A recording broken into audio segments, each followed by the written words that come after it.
Hi there, and welcome to the Love or Leave the Law podcast with your hosts, Adam Ouellette and Casey Berman. Hi, everyone. Welcome back to Love or Leave the Law podcast. I'm Casey Berman and my co-host, Adam Ouellette. Good Say to hi, be Adam. here again. Great to be here, and we're going to talk about a lot of positives today. We've been talking about positives over the past few episodes, but today's going to be kind of cool. Casey, why don't you tell us what we're going to chat about today? Yeah. No, this is exciting. This is, as we talked about in our last podcast, this is about why the law is an amazing profession. And we're going to talk at a high level, which we've been doing with these first inaugural episodes. And we're going to do that the same here. But don't worry, everything that we talk about today, we're going to dive into much more detail down the road. But really what we're going to do today is really focus on what's really great about the law. Everything from the entrepreneurism to the creativity to the lifestyle. There's really a lot that's great about the law. We see it in a lot of practices that we've experienced ourselves or that we see other people doing now. And of course, there's a lot that doesn't fit, that's not in alignment in the law. That's I work with those people to leave the law. But really today's focus is for those people who want to stay in the law, who should stay in the law. Why? Just reiterating, remembering why the law is such an amazing profession. So Adam, without further ado, please dive in. I know we've been putting together an exhaustive list here. What are the first things that we should start thinking about to really re-energize this idea that the law is an amazing profession? Well, first, let's reconnect why you went to law school with the reasons why you went to law school. That for Yeah. me was interesting looking at why do people in general go to law school, because that was something I had in my notes when I was writing my book about why do people do this? Why do they get into this profession? And so many people get into the profession and they just don't like it. Well, there are reasons why you went to law school, and maybe it's time to reconnect with those reasons. So Great point. there are loads of people that are on the fence. This is one of the reasons why we have this podcast. And we're going to talk a little bit today about if you're on the fence, what should you do? And the episodes coming up, which we'll talk to you about at the end of this episode, are going to be for you if you're on the fence or you're leaning towards leaving or you want to leave. This is all about being in a career you love, regardless of whether it's the law or not. But why did you go to law school?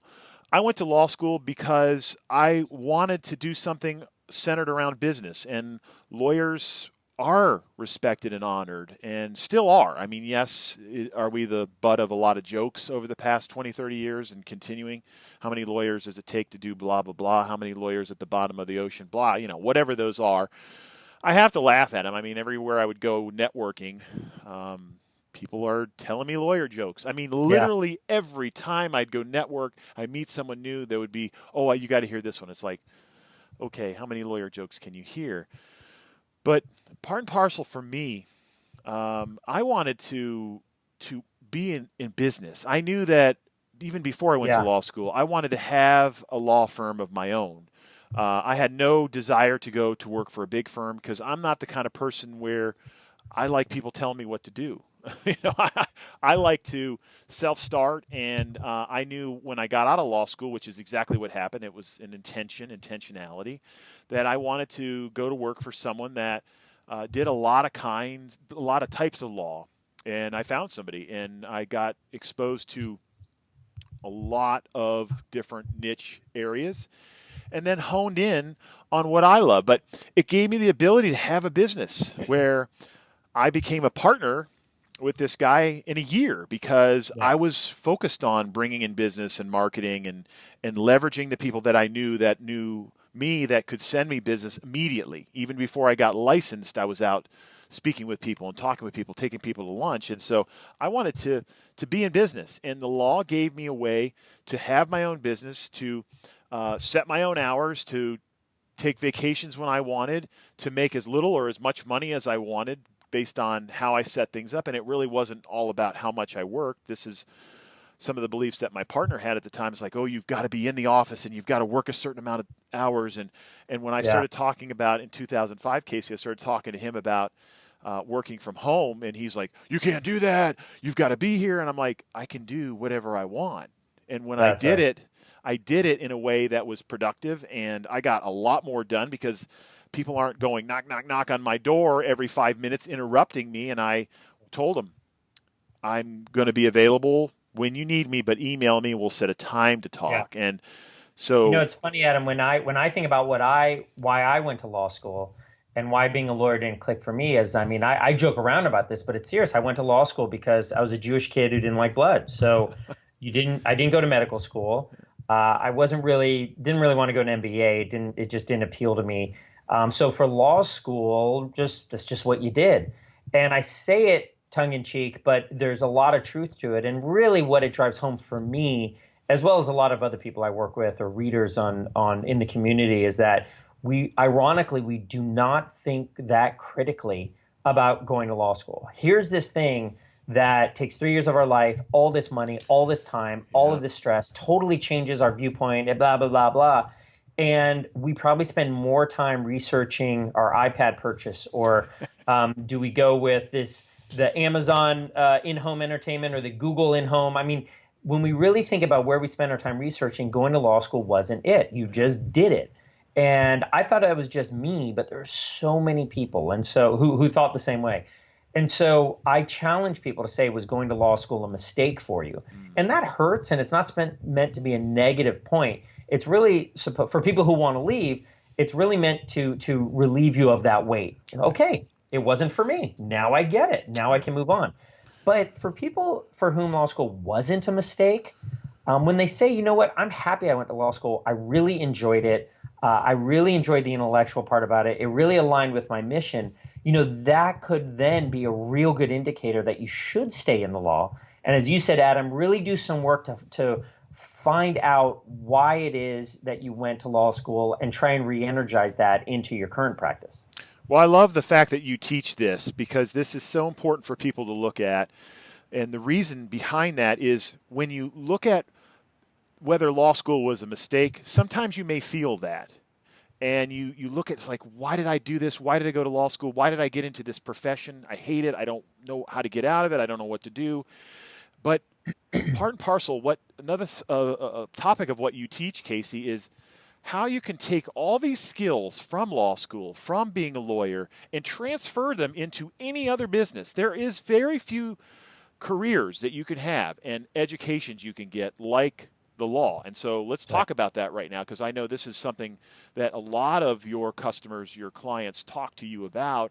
And this is how you can spin it with them. And then they realize, you know what? It was never a mistake. It was just part of the path, even though it feels or felt like a mistake. But that's right. When you talk in your course, Casey, which I absolutely love, by the way, and I've been through it. And as I've told Casey before, I wish I had it 5 or 6 years ago when I was into this, because I was reading all kinds of books and I put together the information for myself, and it would have been a lot easier with Casey's course. But when you look at how transferable the skills of being a lawyer are, I had loads of people that I went to law school with that never practiced law. They took that law degree and license and turned it into something that they loved and never practiced a day in their life. And I'm happy for them. But talk more about that point of the transferable skills. And we're going to get into this in a lot more depth. And I know we keep saying that, but I just want everybody to know that this is a big topic, because the skills that you have as a lawyer can be transferable in the law too, to a different niche that you might find. So it's exactly right. It's exactly right. To really get into some detail here, and this is important throughout our discussions, it's really around focusing and understanding what your skills and strengths are. And I think I know that this is an essential point in leaving the law, but I think it's also very important when it comes to loving the law and re-energizing, because you might be doing something, and I see this all the time, where you should be doing transactional law when you're doing litigation, which is kind of the simple example. But there's much more nuanced and more detailed examples around things that you should be doing. Should you be doing more networking and just writing briefs kills you? Should you be less in front of a Word doc and more doing something else? So there's all these different aspects, and what it really comes down to. And I think this is a great tool to see if you should leave the law, or to really be able to make the law a more amazing profession for you, is to really get into what your skill set is. and really get into how transferable it is. So in leaving the law, there have been this client I worked with, a mother of 3 in her mid 40s, who handled these large 10-month trials for the state of California. And what we did is we were able to see how her skills were transferable to logistics and operations. And she now works for a technology company that sells clothes online and really helps getting these clothes and materials, very important clothing, to their products from point A to point B to point C. She's also the adult in the room. She's also respected for just being wise and being disciplined and being able to give good advice. So beyond just being director of operations, she's an advisor to the C-suite. So we see that as a perfect example, and I can talk about many more where they're able to transfer skills, just legal skills, to the non-law world. But the idea also is to really see how you can transfer skills within the law. And Adam, you talk a lot about this in your work. You were a great lawyer and enjoyed what you were doing, but there came a point where you're like, another case, you're kind of copy and pasting, whether it's a Word doc, whether it's just another argument. I see this all the time. And I think you saw in building the business with the law firm, from the marketing to the networking and so on, as one of your skills. And what I really challenge people to do is to not view law as just in front of Word, as not view law as just writing something, some brief. There are so many different elements, particularly nowadays, where law firms are being commoditized, where clients are looking for all these different ways to access their attorneys. So I'd love to hear your thoughts on specifics from your background, but I really think one of the main ways that people can really energize into their law practice is to take that step back, really see what skills they have, and don't necessarily see how they can transfer it outside of the law, but see where they can really transfer this to a new focus within the law. That's right. And part of what we're going to talk about, this is a great segue, Casey, is the beautiful thing about being a lawyer is that there's so many types of law that you can be involved with. There's transactional and there's litigation, but there's so many niches that if you really take a hard look at what you love to do or what you want to do, and get with someone like Casey, he helps people leave the law, but the other thing that he does, because he's got so much experience with people, is that how can you take what you want to do or take what you're very good at and find a spot in the law that you really could love, because there are so many underserved niches in the law, and this is why it's a great profession. It's very similar to being a doctor in that there's so many specialties that doctors have. Well, there's a ton that we have too. And so if you don't like the transactional stuff, now I tried all of it. I was a litigator. I did transactional work, wills and real estate. I mean, I did all of it. But what I found for me was the business stuff. I love that. And you could take away all of the stuff as far as being a lawyer, put me in the business role of it, running the business and finding clients and making those clients happy and systemization and marketing and all that. That's what I loved. And this is what I'm teaching, because I'm not going to sit here and teach anybody about how to bill more productively. I know how to do that, but that's not my strength. So there are ways in the law that I've talked to plenty of people too about it. I know you have, Casey, and where you just start to say, what else could you do? Because a lot of what we're doing with this podcast is about making sure when you leave the law, it is the right decision, because you don't want to look back on it and say, I'm out, and not explore. It's exactly what Casey said. You didn't research, most of us didn't research when we got into the law and went to law school, and a lot of us don't research satiating or looking at staying in the law to make sure that we have fully explored all the possibilities with that. And so Casey is an opportune person to connect with, talk with, because he can help you to determine those kinds of things. And Adam, I want to give an example that we all know, Elon Musk at Tesla or Mark Zuckerberg at Facebook and so on. These guys were engineers. They were developers. They had all of these specific niche focus and that they went to school for or just came to them like we do. We're lawyers. But when you look at Mark Zuckerberg, he's not coding and just sort of typing all day. He's running a business. Elon Musk just was on the stage a few days ago showing his new solar panels Yeah, I for saw that. houses, right? Really cool. He's a public speaker now. And so the same thing for us. I think so many of us attorneys say, well, if I'm really going to be an attorney with a capital A, I need to be doing what an attorney does, which is write briefs, which is go to court, and that's about it. And it's so myopic to look at that way, because to be an attorney involves so many other things: mentoring people, public speaking, running the business. To your point in our last podcast about delegating, and we could say, well, that's not being an attorney, that's being a business owner. Right. It's all Right. interconnected. It really It's is. all interconnected. You know, and you're running a law firm yeah. or you're running a legal practice. There's one woman I worked with who is still working with, and really her skill was really focusing on argument, putting slides together. She works at a government agency, so they do a lot of presentations. And this is law. They are real lawyers, but doing a lot of presentations. And she can critique the younger associates, the younger people that work there. She is great at that. She's this mentor. Well, that's her skill. Yeah. She doesn't really necessarily need to go argue or write briefs. She's great sitting in the back of the room saying, well, how about this? How about that? And pushing back and forth and making people better. And so I really think that let's not get too hung up on transferable skills, nor let's get too focused on niche, what a lawyer needs to do, as we saw in L.A. Law or Perry Mason or in a John Grisham novel. But let's be more expansive in this, which we're going to get into a much more detail one by one through these episodes, around what your skills and how they can interact with being an attorney. And you really might see how amazing the profession is and how satisfying it is for you. Well, another reason to stay in the profession, be in the profession, or to be in a service profession, because this is what we are in. We're lawyers. We are of service to humanity, to our fellow human beings, is that you can make a massive difference in other people's lives. And that was part of my goal as a lawyer, is to help every single person that came through my door, no matter whether they wanted a will, whether they were upset with someone and wanted to litigate. I was brutally honest with people, but I wanted to make a difference in their lives because I didn't want them to get wrapped up in a litigation unless they had to or they got sued.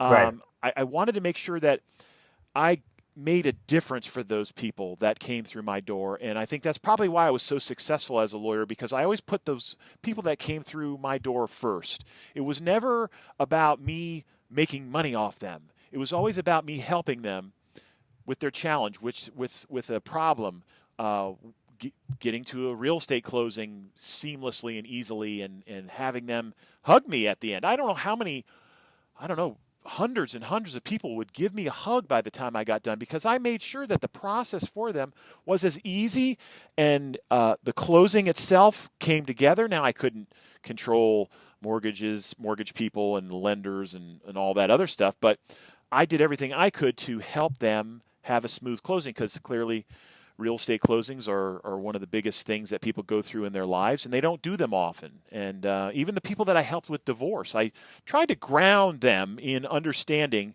that it's not worth fighting over a $1,000 dish set and spending $10,000 worth of attorney's fees. So you really have a opportunity as a lawyer to make a big difference in the world. And this is why a lot of people go to law school, Casey. People go to law school because they understand that with a law degree, you have a great deal of power. You do. Sure. And with that power comes responsibility. What do you have in terms of that to chat with us about? Yeah, it really does. There's a perceived power. There's an idea that people feel, and if you wear glasses and say you're an attorney, they think you're a lot smarter. I always joke around about that, but it's true. There's a perceived. That's not true. It's not true if you. Oh. These aren't real. I have perfect eyeside. Let me get my glasses out then. Okay. Yeah, that's right. There's a perceived power that attorneys have, but also when you think about how laws are written, who are in the state and federal legislatures, most of them are attorneys. They write it in that convoluted way. Some will say, Legalese. Others will say detailed and exact. So you need attorneys to interpret it. So there's a lot of different ways you can look at it. But I think where I view it is that, we attorneys here in particularly in America, but and across the world, regardless of where you're listening, a lot of us have this opportunity to really have a great effect and influence. I remember when Obama and Romney were debating, in that election, and some article came out about the lack of satisfaction that people have in public institutions, government institutions, the big corporations, all the stuff we used to have faith in, that was all going by the wayside.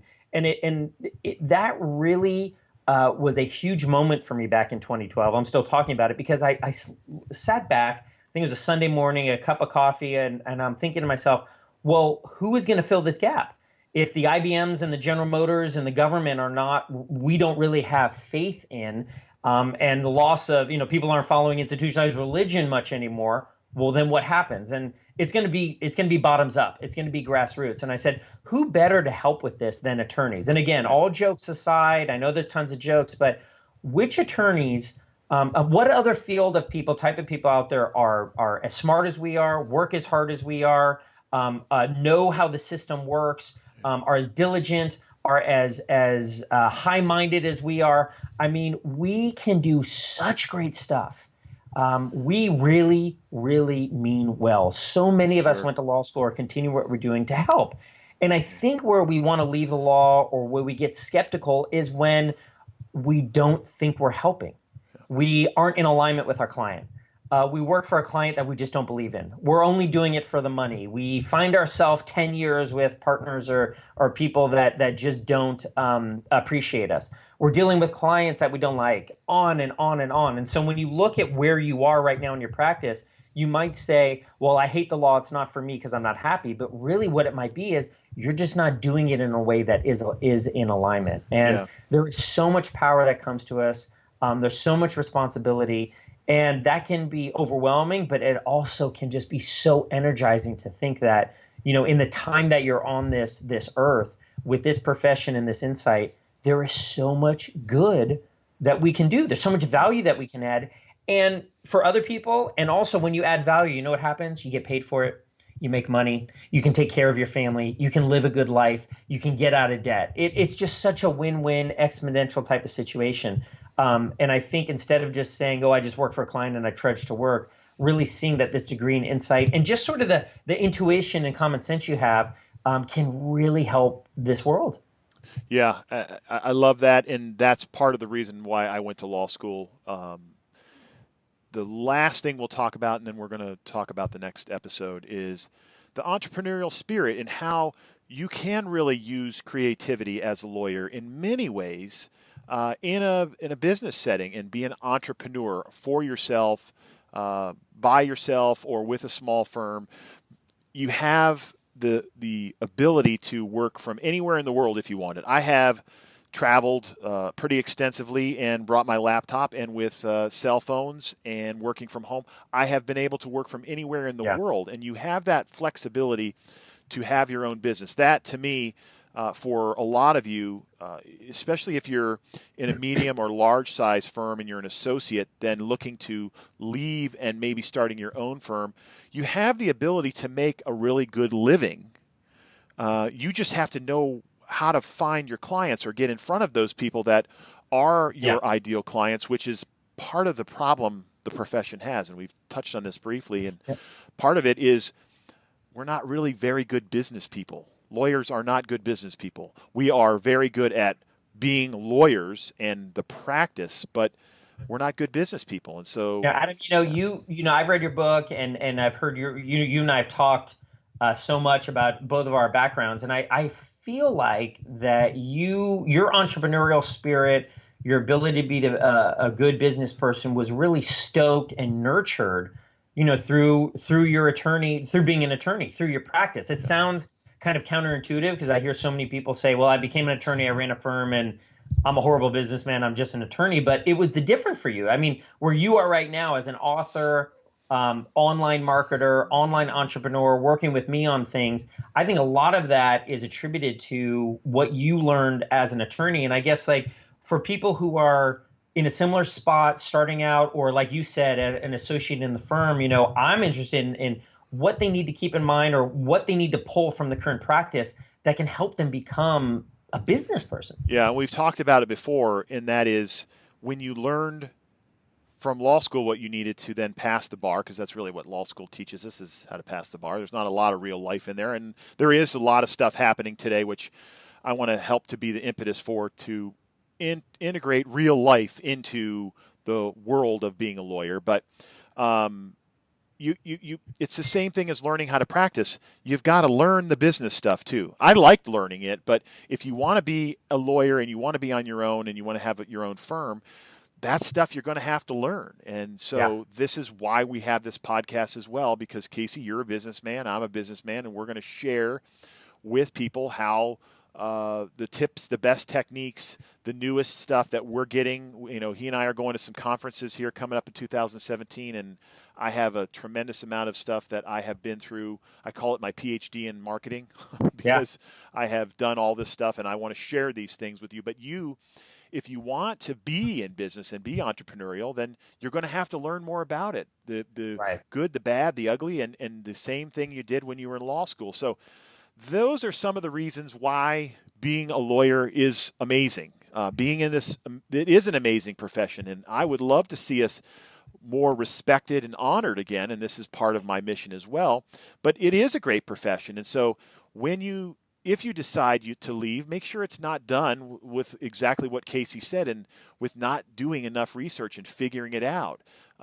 So then let's talk about our next episode, and I'm going to briefly overview that because Casey's going to be the one that's going to be long-winded and not me next time. And I'll be asking him the questions, which is going to be great. This is why we really enjoy co-hosting together, because we can help you through helping ourselves. This is all helping us too. We teach most what we need to learn. So the next episode is going to be, we're going to start jumping into the major obstacles for most lawyers when they want to leave the law. And this may be multiple episodes.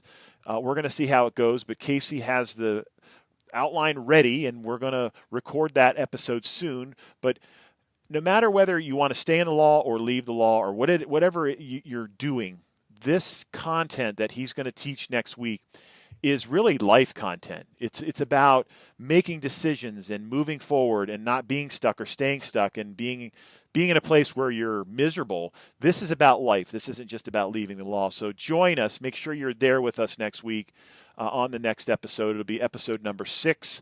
We appreciate you being here with us. We thank you for spending the time with us. If you have anything that you want to ask us, shoot us an email at contact@loveorleavepodcast.com. Casey, send us out and to the next episode. Yeah, thanks, Adam. Thank you. Adam, always great. You're on one side of the coast, one side of the country, I'm on the other. Feel like we're in the same room batting ideas around, but always great, guys. I am honored to be doing this podcast with my co-host Adam here. You're going to get to know both of us more, but Adam, again, I think I've told you before, we met through leavelawbehind.com. He was a reader, and he and I have just been building, more and more things together, and it's just been, this is a lot of fun. This is an example, guys, of our unique genius. I mean, Adam and I get up early, find the times, and put together this podcast because you know what? We really, really enjoy it. And, we hope that you enjoy it. We're building our tribe and our group with the Love or Leave podcast. And for the next episode, what we're going to get into are the major obstacles that prevent many lawyers from leaving the law. So many of us are thinking about it. We don't know where to go. We don't know next steps. And there's some major areas that we're going to get into next week. I really encourage you to come back, listen to the next episode.